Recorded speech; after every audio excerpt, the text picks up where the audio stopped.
Hi, well, I'm going to take over. Thank you so much, Farah. And thank you again, Intelligence Squared, for inviting me to chair this session. So, in the midst of this current moment that we're living in, at the intersection of what one of our guests has called the triple threat of COVID-19, white supremacy, and economic fragility, where does art and culture fit in? Why is it important for the arts to engage with and then fundamentally transform, particularly in the response to the Black Lives Matter movement? The art a society creates tells a story of who we think we are and who we want to be. So to explore this today, we have two incredible trailblazers from the arts joining us. Firstly, we have Idris Elba. He's an A-list Hollywood star, an actor, writer, and producer, perhaps best known for his starring roles in The Wire and Luther, and for playing Nelson Mandela in the film Mandela, Long Walk to Freedom. He runs his own production company, Green Door Pictures, which champions diversity of thought. And he's been a DJ since his teens, collaborating with artists including Fatboy Slim and Skepta, and has played Coachella. In 2018, People magazine voted him sexiest man alive. As my mum would say, MashaAllah, brother. Kwame Kwei-Armah is also with us today. I'm super excited to also welcome him, artistic director of the Young Vic Theatre, and were it not for the pandemic, his production of Hamlet, starring Kush Jumbo and Ruth Nager, would currently be playing there. Before joining the Young Vic, he was the artistic director of the Baltimore Center Stage, and his award-winning play, Elmina's Kitchen, transferred from the National to the Garrick Theatre in 2005. His series of 8 short films, Soon Gone and Windrush Chronicle, was shown on BBC4 in 2019. So, thank you both so much for joining us today. And Kwame, I'm going to start with you. We've just heard that in the UK, the government has announced the reopening of theatres on July the 4th, but they will not be able to stage live performances, which seems a relatively important thing for a live performance venue. Given, as you've called it, the triple threat of this moment, how are you feeling about where we are right now? Well, how I'm feeling, first of all, is that I was waiting for you to tell me, or at least announce, where I was voted the sexiest person in the world.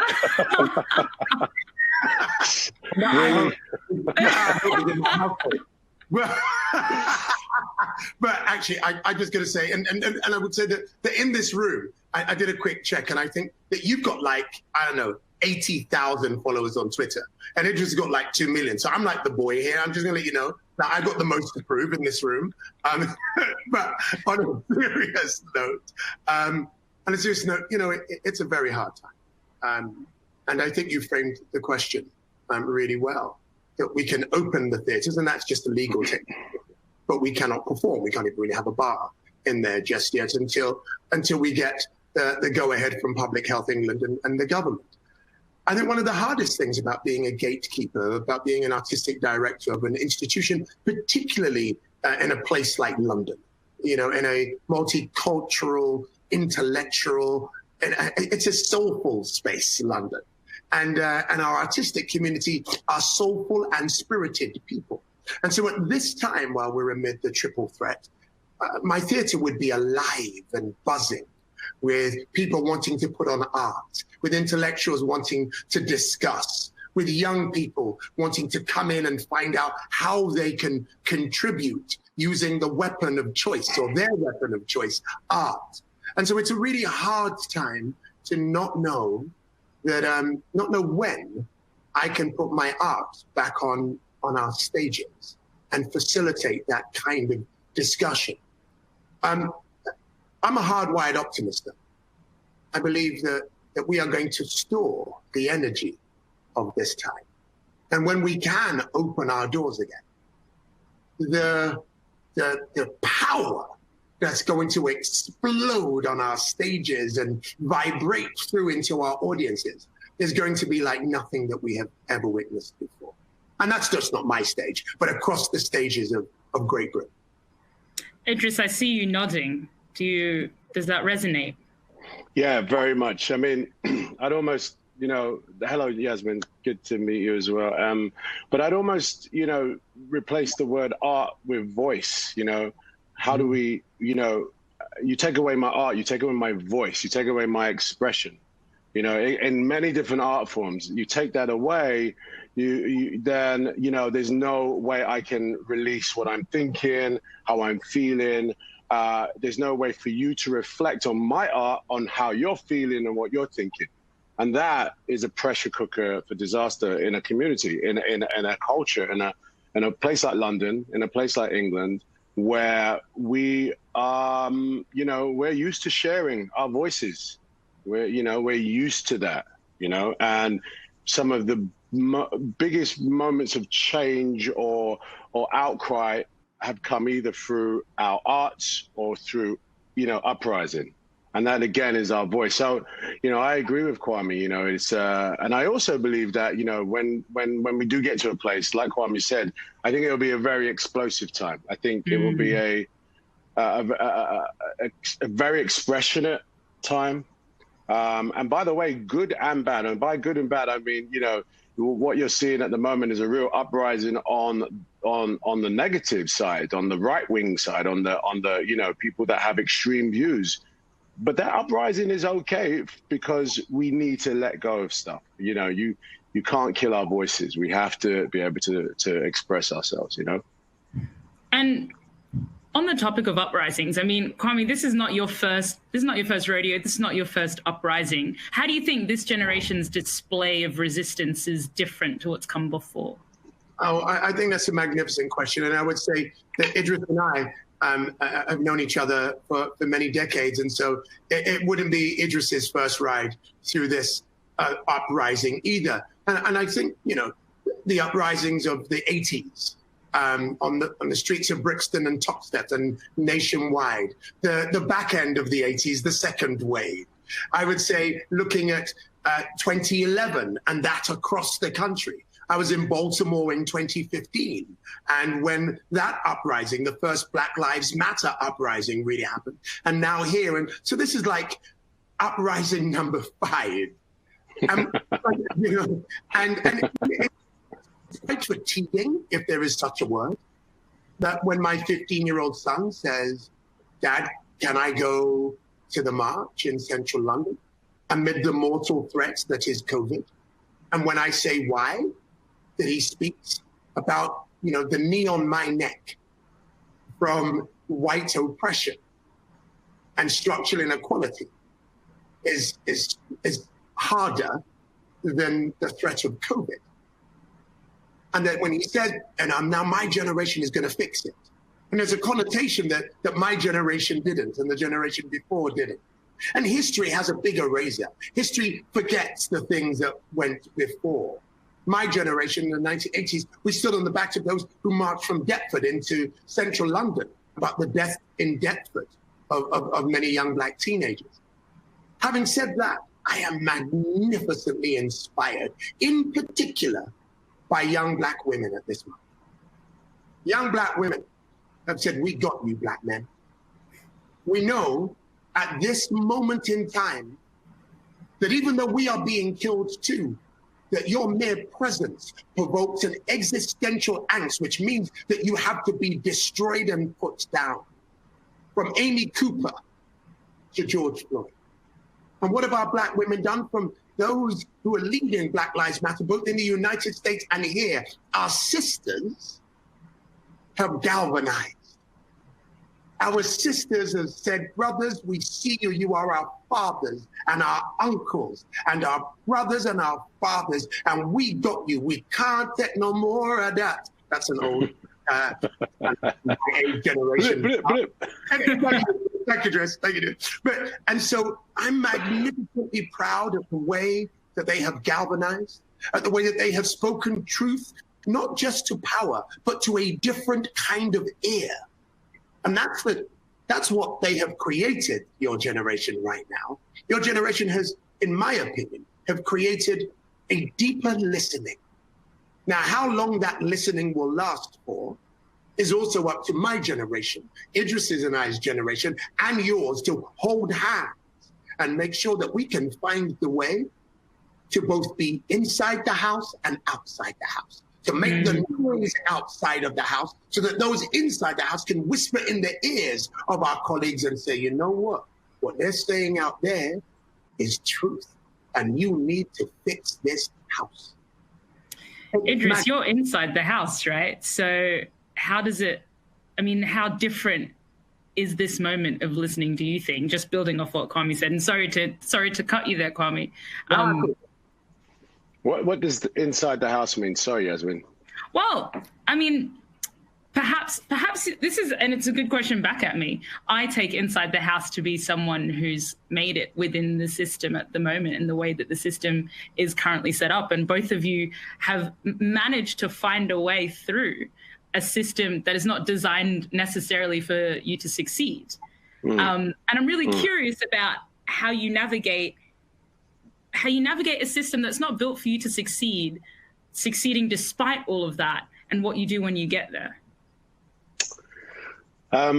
Well, look, when someone says to me, you're in the house, it makes me think of you're a house Negro, which makes me think that... Oh, no, sorry. You're safe. No, I'm not saying you meant that, but it does have the same connotations as that, well, you're doing good, you're safe inside. And, from my perspective, success has not negated racism for me. You asking me about racism is like, asking me about... how long have I been breathing? You understand? It's like the first time you have any consciousness around your skin is usually about racism, less about, mummy telling me you've got beautiful black skin and you're handsome, more about, wait, I'm different from him and I'm also being treated different from him. That's one of the first consciousness I had as a child. So that stays with you regardless of whether you become, successful or you beat the system. You said despite, I believe that we did it in spite of that. I mean? We in my opinion, I teach my children, I have a 6-year-old and an 18-year-old, and I'm always saying, just lead by example. Lead by example. If someone asks the question into you and you know the answer, don't wait for everybody else to put their hands up. So if you know the answer, lead by example. And in my case, knowing the answer is just getting on with it. Getting on with it. And that is really about, how people are programmed. I'm programmed to chase my dreams. I'm programmed to let no man put me under. I'm programmed that way. Not everyone is.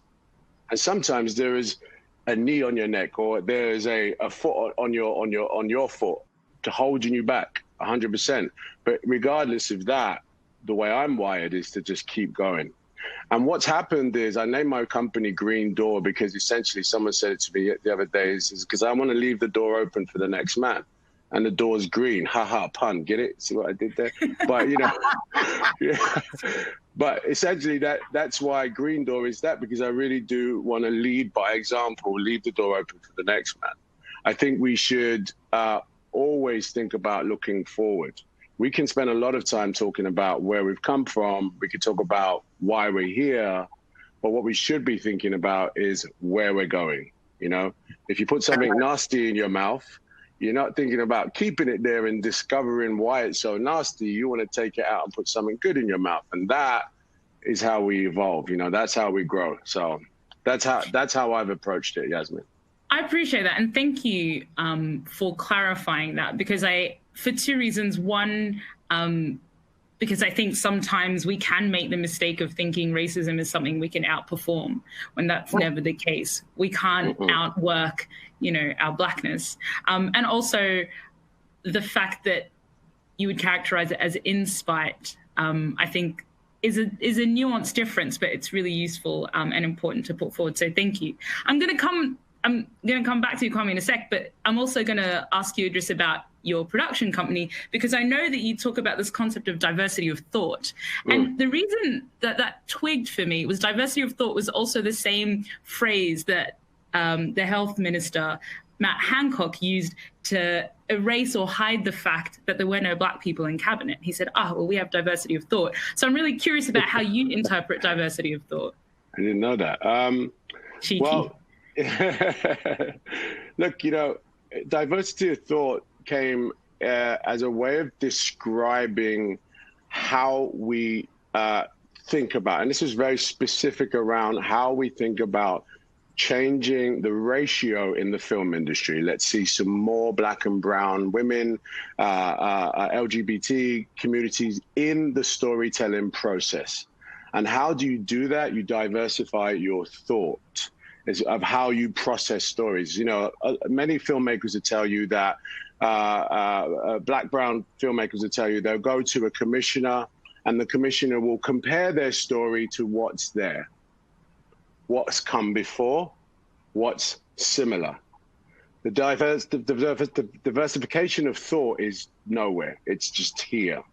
Okay, so that was where that term came from. We need to diversify our thought in order to be able to configure the film industry, so we can see a lot more culture, see a lot more of the spectrum that is London, the London I grew up in. So that's where that came from. And, you know, Green Door essentially is a hub for me to sort of harness that, try and put it to practice, you know. And we're very proud of the sort of track record thus far. You know, if I'm honest, and I'll be, you know, transparent, as a successful production company, we're trudging along, carrying this big old heavy rucksack. But from a point of view of opening the door and diversifying our thought and how we accept and work with writers of the spectrum, we've really, you know, we look at a project, and if it doesn't tick those boxes, we tend not to just put it away. So that's how Green Door is. I'm proud of what we've done there. And there's still so much more to go, so much more work to do, so much more sort of sophistication of the device of diversifying your thought, because there are so many variables that keep coming up, and storytelling challenges are so different now. You know, at one time the Holy Grail was to work at Kwame's Theatre and have a moment, or at the National, or on the big silver screen, or the BBC. Now you just have a real chocolate box of places to put your content, and thinking about that thought process is really like, you know, it's always changing. So, but yeah. I'm just going to jump in. Sorry, Kwame, I see you nodding a lot there, and I'm going to bring in another thread, which is, you know, you're in the theatre world, which is, especially in England, very white. And so how do you navigate creating work that is nuanced and talking about the Black experience in nuanced ways for a very white trustee board, for a very white audience, and doing that work in a way that has integrity? Yes, in a myriad of fashions, and exactly, I think, in the way that Idris has spoken about, but by leading with neurodiversity, right? Like ethnic diversity and gender diversity is great, but neurodiversity is really important. To be able to have people around you who think in completely and utterly different ways to you and to the environment. So when I walk into my theatre, I was going to jump in, actually. So I'm going to challenge both of you a little bit on that, because bringing in people with different ways of thinking doesn't necessarily reflect the fact that different people come in the room with different levels of power, different experiences, and so on. How do you navigate for the fact that, you know, this queer woman who's walked into your room, for example, might not have the same amount of power and leverage and even capacity to bring to the table in the same way that, you know, a white man who's gone to Oxford, for example? Like, how do you navigate all of the different intersections at that one table? Great. I would say this. I am not the colored version of the thing that walked before me. I walk into my space as an African, as a diasporic African. That doesn't just mean that I'm there to tick a box in terms of color. It means that the culture that I have to create in my organization has to fall to my right foot as a diasporic African. If you'll excuse the football analogy, I don't know very much about football, but alas. And so the truth of the matter is that if there's a queer brown woman at my table, it's on me to make sure that I give her enough space to be her full self. And the way I lead my artistic meetings and the way that my board allows me to lead the theatre is that both neuro, ethnic, gender diversity is tremendously important. It's like Idris said, that before you can come to me, you've got to check many of those boxes. And you've got to check those boxes not because they're the leader, but because that's an integral part of you. When you sit at my table, intersectionality needs to be part of your core, or you will not be at my table. When I run the theatre from the inside, I say, listen, I don't necessarily believe that every decision should be made in a Eurocentric fashion, in an Aristotelian, like, here is a destination. I mean, here's the beginning, here's the destination. We just beat through the agenda and we get to the end. I don't lead my building in that way. I lead my building in, and this may be a generality, and I'm happy to stand by it, but I lead it in a way that leads with what I might call female dramaturgy, the circular motion of thinking, which is actually the base of the way that African music is created. It goes round, and each time it goes round, you add another thing, and you add another thing, and you add another thing, and before you know it, it goes boom. And so, and the oil comes up in all different places in the sphere. So your challenge is an absolutely right challenge. But our challenge, it's why I'm so proud of Idris. You know, the first time I landed in the States to take over my theater there, I went to my cousin's house, I switched on the TV, and there was Idris, man, collecting an Emmy. I went, not he's inside the house, as he said, as a house of the house Negro. I went, here's the journey traveled from East London to collecting that Emmy. That journey traveled where I walk into my rehearsal room, and the joke that I did for years is, hi, I'm Idris Elba, and everybody laughed because they went, oh, now we know that Black Brits exist. That was actually a change, a seismic change in perception. Art and artists, everything in front of us is born of the imagination. And so actually to understand that we have that power, that we can do that by looking forward, carrying the luggage of our history in each pocket and every part of us, but having our eyes forward, being intersectional and not trying to imitate a European arc is part of the source. It's part of the world that I try to create. And if I win, I win not just for me. And if I fail, well, of course, failure is always just personal. Oh, that was beautiful. Thank you. And just before I come to you, Idris, I just want to remind people that are watching that if you want to donate, we're actually today fundraising for the Young Vic. So you've got a donate tab on the right side of your screen. So please go ahead and do that. But Idris, I saw you smiling a lot there and nodding, which I love. And I want to tease out one of the threads that Kwame presented, which is this idea of connecting back to fundamentally different ways of operating. And I'm curious about how your kind of roots, if we can use that phrase, has impacted the way that you do your art. And also, how does it, why is it that, if you're a Nigerian rapper, that you have to make it in the West for people to think you've made it? Like, is that something that's changing? Yeah, so listen, the first question, just to tackle that, growing up in Kwame, you might notice, and Yassmin, you too, my parents were of the school of thought, if you want to make it in this world, you have to be twice as good as the white man. Amen. Always said that to me. You have to be twice as good. And it became sort of like, a mini mantra in my head. No matter what I was doing, I applied. Whether my talent lied in football, I still applied in cricket, because I was always of that mindset. And when I approached art came to me as a God's gift. I'm so thankful. I can really touch the cornerstones of art with my heart because I feel it, I know it, right? And it was easy to me. So I applied the same, I need to be better. And by the time that happens, you start acting, I started DJing, I'm applying there, I'm applying as an actor, I'm applying as a musician. Before you know it, you realize you're quite multifaceted. Like, before you know it, I was decent at football, basketball, cricket, and hockey. You get me? It's because I had that mindset. And the application of that in my art is actually right now the trend that everybody's multifaceted. They realizing, again, to cut through the tape, you have to have your fingers in many pies. And I know, I've spoken about this with black men before about, I'm good at certain things now that, I never thought would be useful, but I'm so glad I was paying attention. And when I'm holding my own in a room or conversations, people looking at me like, how you know that? Because I've been studying, because You've been doing I've been reading. I've been trying to, and now I can apply those skills.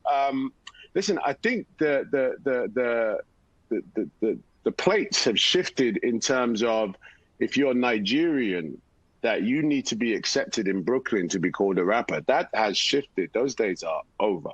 In fact, I'd imagine it's becoming the other way around.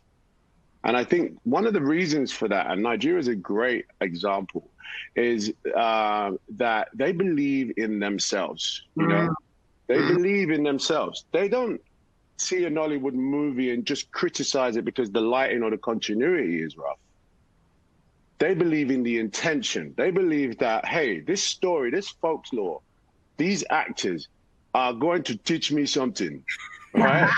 And I'm going to get rich off listening to that. That belief system is why Nigeria is successful in its own right, why Nollywood is the third biggest, okay? And arguably, people will say, well, the quality is no good. But you got to understand, the intention is so pure, it's feeding a generation, and they're going to get better. And they are getting better. Nigerian music, without a doubt, Afrobeats.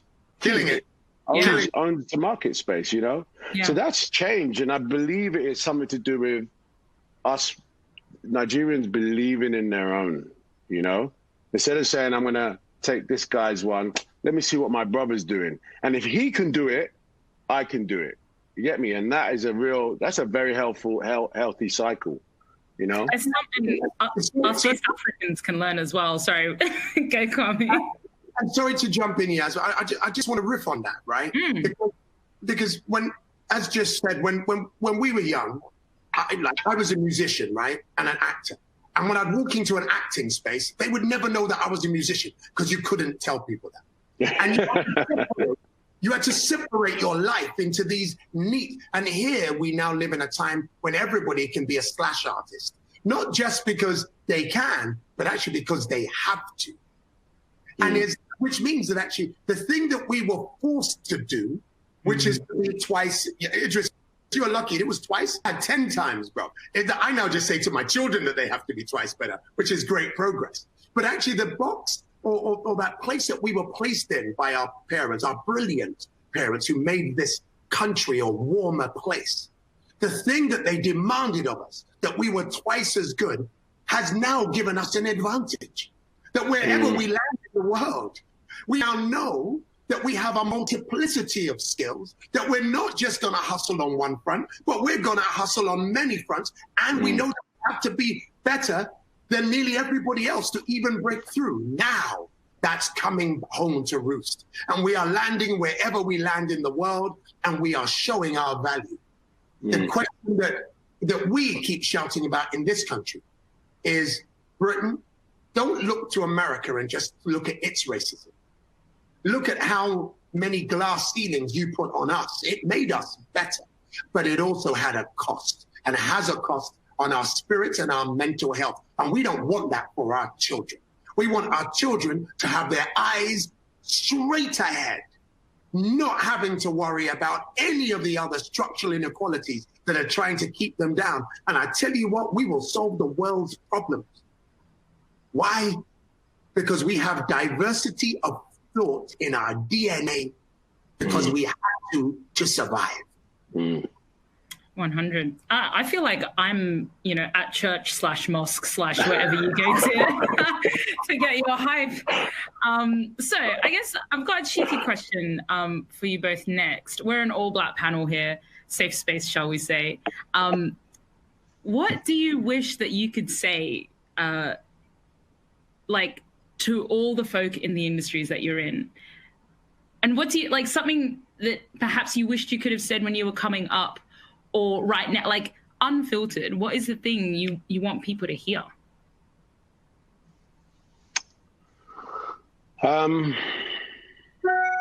Look, as I'm thinking about this answer, to be honest, a lot of my mind goes to things that I just have, said to myself in the mirror and cursed a man out. You know what I mean? So hard that there's spit on the mirror.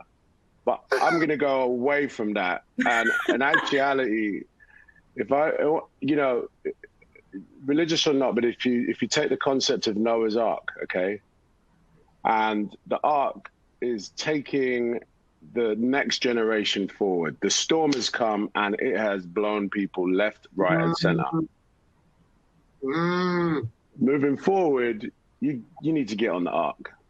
If you feel post the storm that, you know, some of the things that we all turned a blind eye to, that we all sort of swept under the carpet, that we, you know, were too afraid to outwardly speak up about, if you believe that that time is still alive, that time has passed.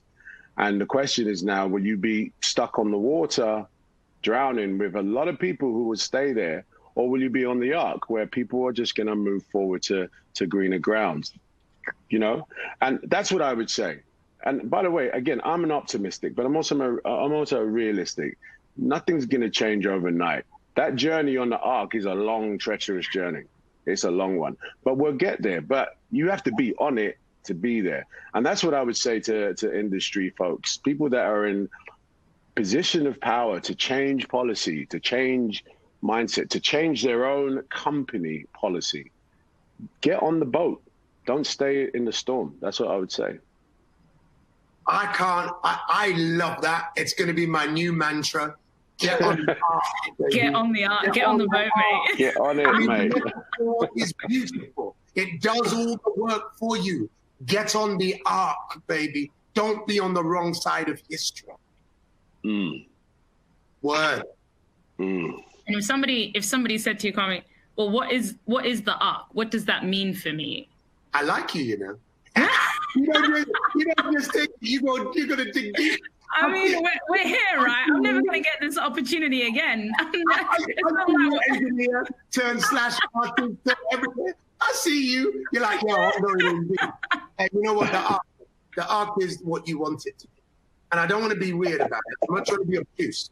But I mean, the arc for me, right, is the arc of the long arc of history. It bends towards justice. Get on the arc. Get on the justice. I see what you did there. You know what I did there? You like that one, yeah? You know what I mean? It's like, and for me, it's also, and that, someone said to me, you know, how do we bring down structural inequality? How do we bring down white supremacy, if you wish to call it that? And I often say, listen, it's you know, it's the same as how do you eat an elephant? One bite at a time. But it's not just one person. It's everybody biting. It's everybody eating. And that's why the ark metaphor is so good. We are amid the storm. Many people think that the storm's past, but the storm is still here. After George Floyd, we just saw another 2 people killed. The storm is still here. Yeah. When we walk into our workspace, if we can, there will still be discrimination. When we look at the COVID results, we're still seeing that Black and brown people are disproportionately affected. The storm is still here. You need to be on the inside of the ark if you wish to survive. That is from white supremacy to African ambition. Get on the ark. Dress, you give me something today, you know, bro. What? I'm on that one now. I've got one more question for you just before we take questions from the audience. And just a reminder, if you're watching, that you can ask questions. So get them in. But Idris, I'm curious, what does when, you know, we reach the end of that journey, what does that world look like? Paint me a picture of it. Does it look like Black theaters and white theaters and brown theaters? Does it look like nobody really thinks about, like, what does it look like when we get there? You know what I mean, you know, just to give a sort of, you know, try and be succinct about the answer, you know, that future looks like Kwame's son at 15, my daughter at 18, you know, that future is alive and well, you know. Kwame and I talk about generations because we've lived it. These kids haven't even lived it and they talk about their generation. They see themselves as a generation. We can call it X, Y, whatever you want to call it, but they see themselves like that. We didn't, you know, divide and rule. We got divided. We didn't see ourselves as a joint generation. They do.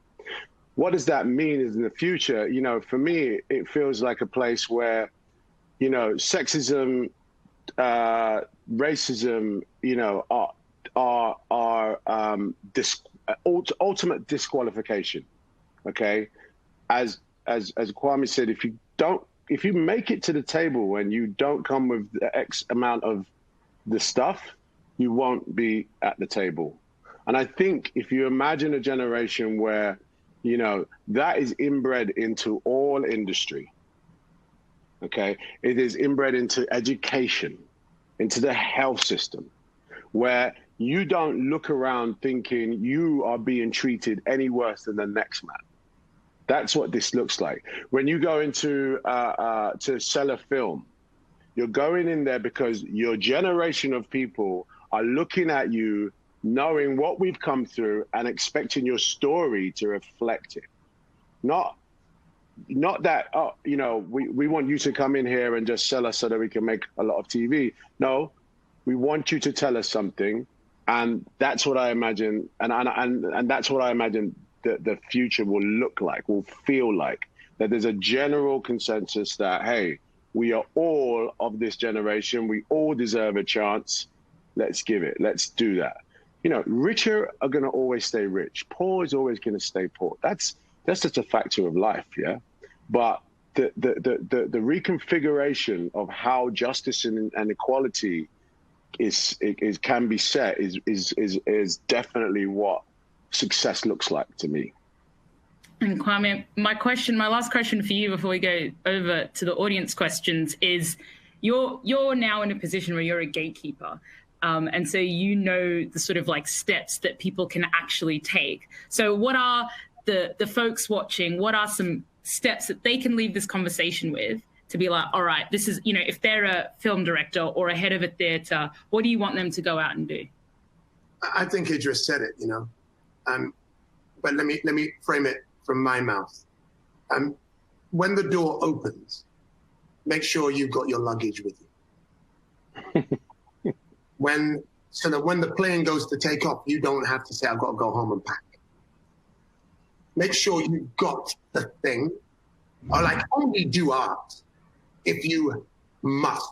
Not because you have to, you know, but that you must. Because the rejection implicit for everybody in this is so much. It's so hard. It's so damaging to your spirit that when you step into this arena, step in knowing that you've got the goods. Mm. And when you take the rejection, I often, you know, sometimes when I was a younger writer, I would write something and it would be rejected, and then I would see something like it on the TV, and I'd go, and people go, and I'd go, first of all, I'd be sad, and then I'd go, no, that means I got it. That means if that broke through, then I got it. A friend of mine, he's an actor, and his father was an actor. And he said, Dad, give me a bit of advice on how to navigate this world. And he said, son, there are 1,000 reasons why you may not get an acting job. Just don't let your acting be one of them. Very nice. All right, I'm going to go to we've got a bunch of questions coming through. So the first question I'm going to take is from Gabriella, who says, what are your thoughts on diversity quotas? Do they help or are they like tokenism? I'm going to jump in if I may. I think absolutely. I think there is a time when you just have to say, let's just do it. Yes, they absolutely help. I don't care what quota let me into the door, and a quota did let me into the door. It's when I'm on the inside what I do with it. And I believe you let us in, we will multiply. The next question, thank you, Kwame, I'm going to give to you, Idris, is from Olu and says, do you think there's an inherent fear of an all-black cast in British film, TV and theatre? And if so, what do we do to change this? I mean, I wouldn't describe it as an inherent fear. There's definitely reservation and marginalization that happens. You know, the quickest thing you say when, you know, someone presents an all-black cast is, ooh, feels a little bit niche, little bit. That's the first thing you hear, okay? And yeah, that may be derived from fear, but I wouldn't describe it as fear. What we do about that is we tell our stories. We have to tell our stories. Look, an all-black cast means it's a story about this community, this family, this building, this junction, okay? Those stories are rich. Those stories need to be told, okay? We need to keep banging on the door and bringing them forward, okay? There will come a time when your story's not taken because it's all black, but because it isn't deep enough. That's where we need to get. right? So in my head, you know, taking these stories into commissioners, taking these stories into artistic directors, you know, as Kwame said with the analogy of make sure that you come prepared, make sure it's good. Make sure it's good, make sure it's relevant. That's really important. Not let's just have a black cast for the sake of it. All right, thank you. Make sure it's good. So Kwame, we have a question from Dupen, and I hope I pronounced that correctly. I'm really sorry if I didn't. But as an avid theatre goer, at least 40 times a year, and a person of colour, it's noticeable that the audience is, especially in the theatres of the West End, largely white. What can be done to get a more representative audience in? And often people say we need more POC on stage, but stories are stories, and I'm moved by Ferryman as much as I am by Hamilton. First of all, I want to big you up for coming to the theatre so much. Thank you. And I think there's a couple of things. I think, you know, we are, as a species, we are very tribal. And so often we like to see ourselves. And when we see ourselves, that seeing of ourselves is an invitation to join. We actually, as Black people, have had to not do that. Because of the lack of representation for many years, we've had to be able to see ourselves in other people. And that's widened our empathy. It's widened actually it's decreased our sense of tribalism, because we can go and see Hamlet, if that were with a white actor, or we can go and see August Wilson and Jitney, if that were Black. Well, we can do that. And so actually what I think we have to make sure we do is signal to audiences that you are welcome into this space. You are welcome. Because, you know, there's not an Italian gangster movie, and I love me a gangster movie, right? But there is a moment in that movie when one of the gangsters says, you know, sell the horrible drugs to the Blacks because they ain't got a soul. Or sell it, in every gangster movie. And what I have to do is go, I love this movie up to this point. Okay, I heard it. Now I've got to get back in after that bit. And I do the subjective objective. But why? Because I like the genre. And I think that's what we have to do as theatres. We have to continually say, you are welcome into this space. This space is not a white space.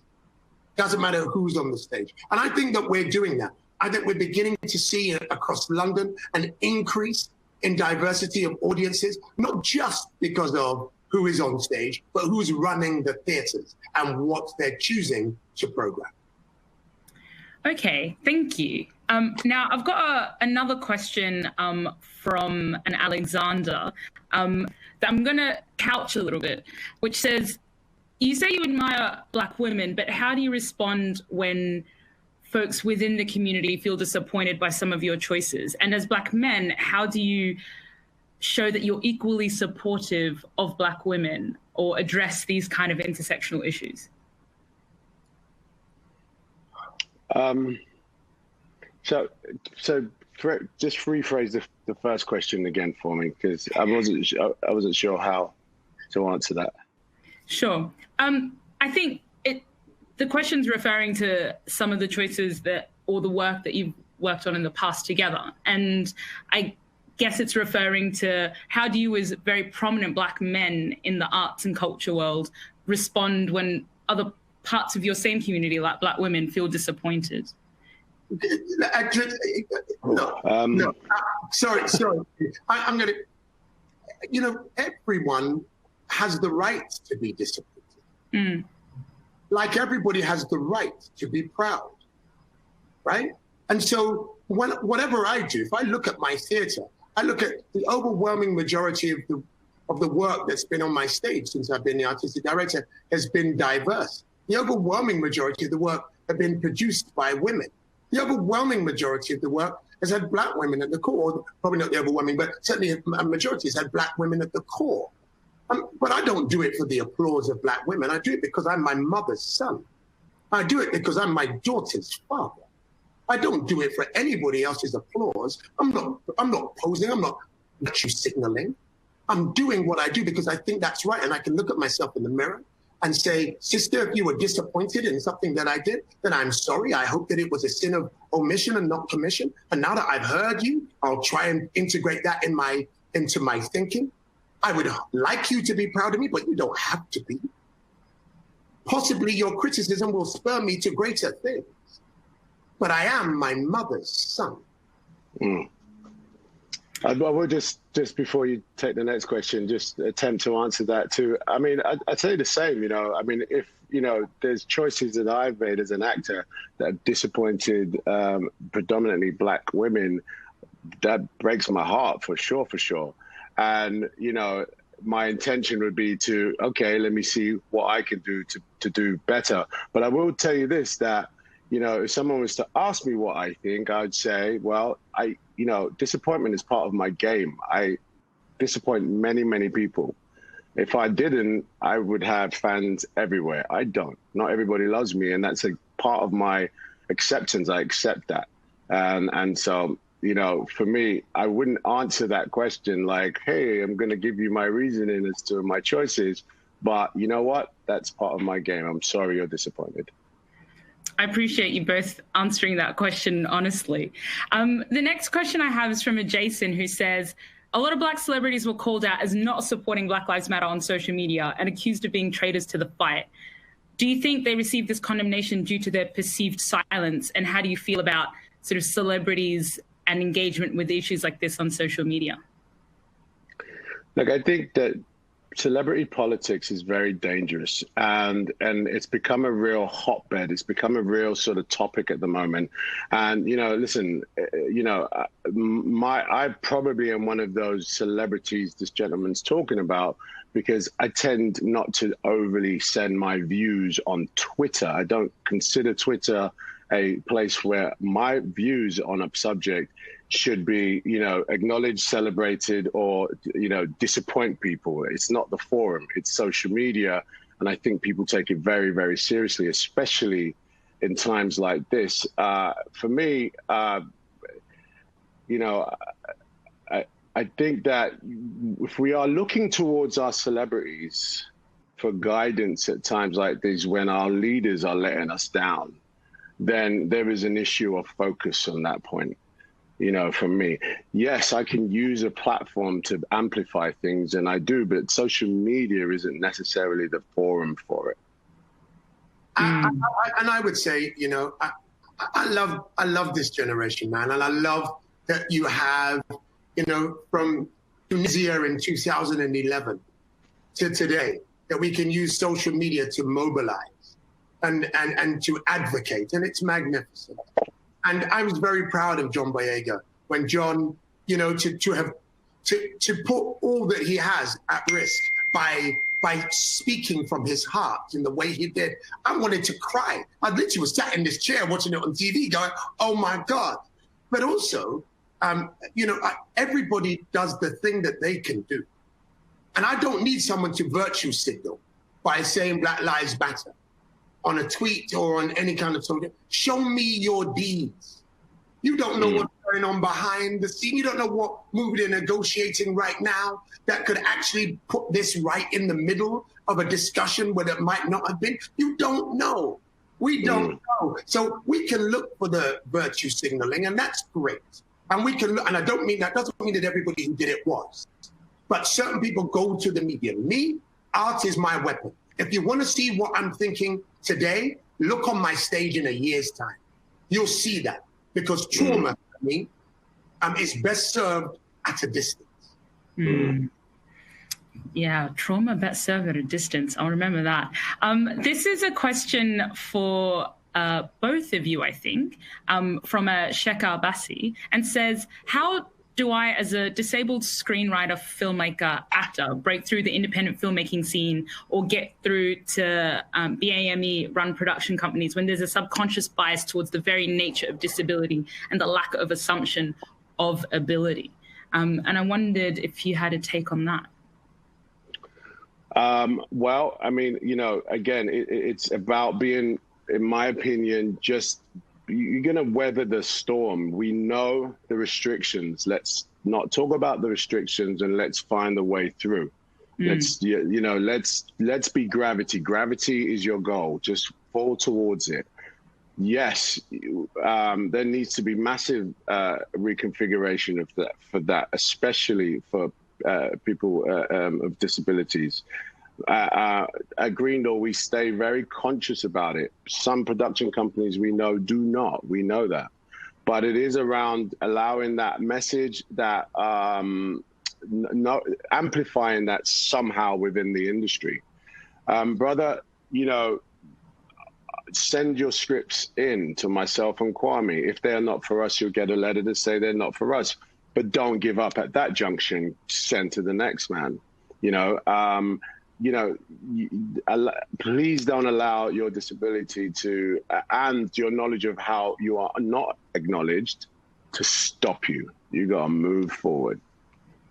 I love that. Thank you. Oh, sorry, were you going to add something, Kwame? No. I just said it brilliantly. So a bit of a more lighthearted one from Kenneth at the Africa Center. What song best sums up for you the moment we're in right now? What is the anthem of the moment for you? Get up, stand up. Stand up for your rights. Wow, that's a great. It was going to be a Bob Marley, and it was going to be. Sorry, bro, my thinking quick. It's you not gotta be a quick song. in this industry, Idris. I know you caught me, but I'm just going to piggyback on that. It is not just a song; it's the entire album, Uprising. And on Twitter, I put that picture up of that album. If you listen to that album, made almost 30 years to this time ago, it is like word for word accurate and relevant. So it would be that album, big man. Africa Center, yeah, from back in the day, Soul to Soul. Awesome. Well, I'm going to have to play it after this, I think. So we've got a question from Lizana, who says, when are we going to see a British version of Hamilton? I will say we will never see a British version of Hamilton. But we will absolutely see, in a multiplicity of places, our truth made manifest through the lens of history and contemporaneous rhythms. We will absolutely see that. It's already happening. Mm. All right. There's another question around castings, which says, do blind castings work? And that's from a Derek. And I want to kind of piggyback on that a little bit, around the idea of, should we be casting people in a colorblind way or not? Or what's your take? Sorry, if I may just jump in there. I think sometimes, and language and the English language is brilliant in that way, is that it can skirt the issue and even states the issue. There is no such thing as colorblind casting, because we cannot walk into a space and not see color. I know that many men are not as adept at color identification as women, as they say, but there is no such thing as colorblind casting. What there is purposeful casting. What there is saying the best person for the gig gets the gig. And I think that ultimately, when you walk into a theatrical space, and this is where we have a great advantage in theatre, film and television can be linear, magnificent, but linear. If I'm in Paris, you got to tell me, you got to show me the Eiffel Tower or versions of, right? But theatre is an abstract art form. If I say I'm in Paris, just saying it means you're there and then you do the work for me. That means that casting for me, I can cast anywhere and anything because it is a fantasy. And I'm not colorblind casting, I'm unconsciously saying, welcome to this neurodiverse space where your abstract thinking aids your experience, does not take away from your experience. Idris, do you have a take on? I do, but I'm conscious of time. But yes, I sort of agree. You know, the writing process is where, you know, it is very key to this conversation. You know, it's very key. I grew up in a time where, you know, a black man was described as the sporty type, the rugged type, you know, and they didn't, yeah. And they would say black, sporty type, you know, and you're like, what? And it's in the writing. It's in the writing. When I get a script now, I don't look at the color. I'm looking at, you know, if there's, you know, you don't want to misappropriate someone's culture by casting, you know, sort of short-sightedly, right? But the writer, if the writing is good, gives you those clues, gives you that template to do what you need. All right, we are, as you say, just running low on time. So I'm going to give you both one last question each before we wrap up. And maybe I'll come to you, Kwame, on this one. We've talked about how this kind of period of uncertainty, this Black Lives Matter movement, is going to bring about a new generation of artists. What do you think needs to be put into place so that we capture this potential? And that's from Gabriella. I think, first of all, we need a bailout from the government so that the government makes sure that theatre can exist. The model doesn't work with social distancing. The model doesn't work in the way it is right now. We need to be able to reopen our theatres, as you said, and allow performance to happen. We need a generation of gatekeepers who are going to come in with diversity and neurodiversity and intersectionality right at the core. And then we have to recognize that we are in the middle of a portal.